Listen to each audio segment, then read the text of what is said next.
What's up, y'all? In this video, I'll go over how to resample audio on the Dirtywave M8 to combine sounds from multiple tracks to a single sample, which you can then trigger from a single track. This workflow can help you free up tracks in your song, which you can then use to sequence different sounds.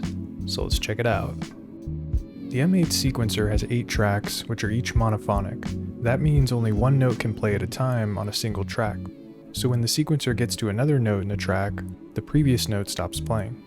There are some sounds where this is the desired behavior, like sample chops or a bass instrument, but you may want sounds to overlap, and that would require sequencing them across more than one track, which is not ideal since there are only 8 tracks to work with.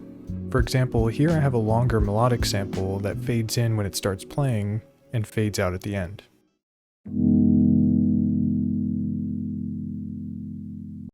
When I sequence notes for this on a single track, the transition between notes leaves a little bit too much silence.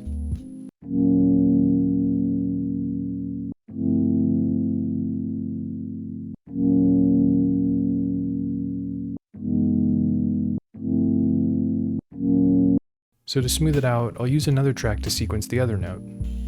First I need to create a new chain, and then add an empty phrase after the first note. And then I'll create another chain and add an empty phrase to the start, and then I'll add a phrase after with the other note on it. And there are actually 2 notes in the final phrase, so I'll have one note play in this chain on track 2, and then the second note play on a new chain on track 3.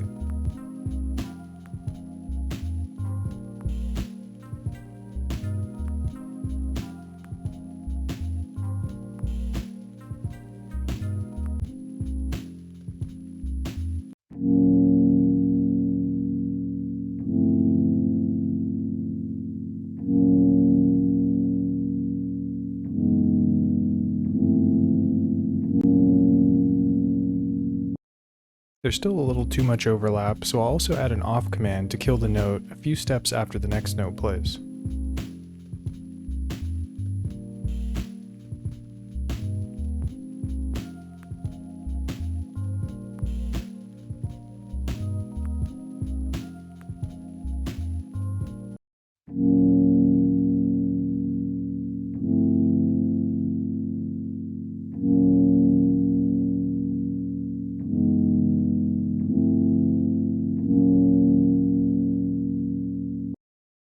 Now I'm ready to resample. First, I'll add another row of these chains so that the chains play through twice. This will make it so that I'll have a recording of the final note overlapping with the first note. So I'll highlight the chains by holding Shift and then pressing Option. And then I'll select the area that I want to resample, and now I can press Edit twice to get to the render menu. And from here I'll choose Quick Render.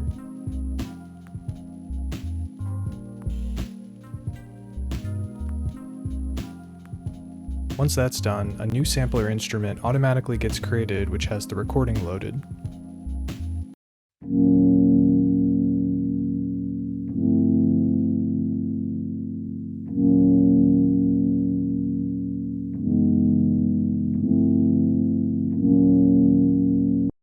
And the sample is also a perfect loop because the recording starts and stops at the start and end of the chain. So you just have to drop a note at the start of a phrase triggering the sample, and the recording will play in time with the other elements you have sequenced.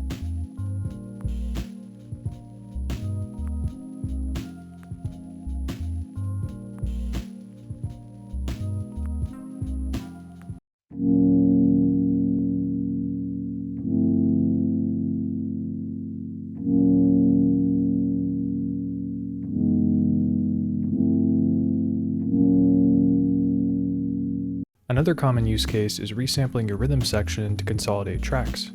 So here I have my snare on track 2, my kick on track 3, my hi-hat on track 4, and some other percussion sounds on track 5.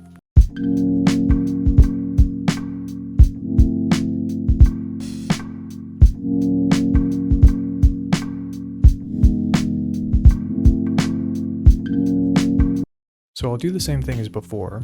Highlight the chains, then press Edit twice to render them. But this time, I'll slice the sample so I can trigger the render throughout the chain instead of just at the start. So on the instrument page, I'll set the slice parameter to the number of phrases in my resampled chain, 4. And I'll also enable transpose, which is disabled by default in the sampler instrument that gets created. Now I can create a new chain and a phrase, and then add C1 to the first step of the phrase.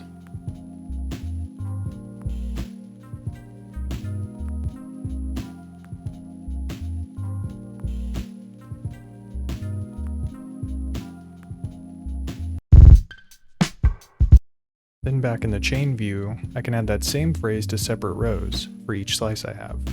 There are 4 slices, so I'll add 3 more phrases for a total of 4. And I'll adjust the value of the transpose column for the other rows. The first row will be transpose 0, so the next one will be transpose 1, the one after will be transpose 2, and the last row will be transpose 3. So now each row is playing a different slice.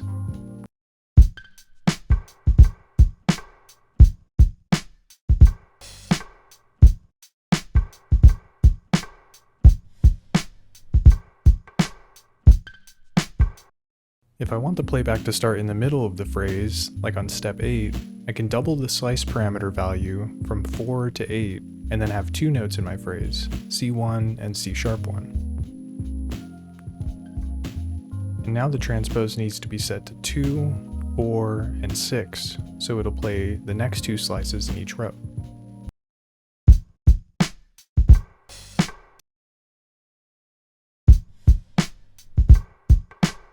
And you can follow that same process to slice the render as much as you like. And the purpose of doing that is to have the render trigger and play throughout the phrase instead of needing to start playing the phrase right at the beginning to hear the sounds. And that can be especially useful for longer resampled chains. One last note is that you might find it useful to keep the original chains you've resampled grouped together somewhere down on the song page. That way, if you want to make changes to the resampled sequence, you've got everything where you need it. So that's a quick look at the resample workflow.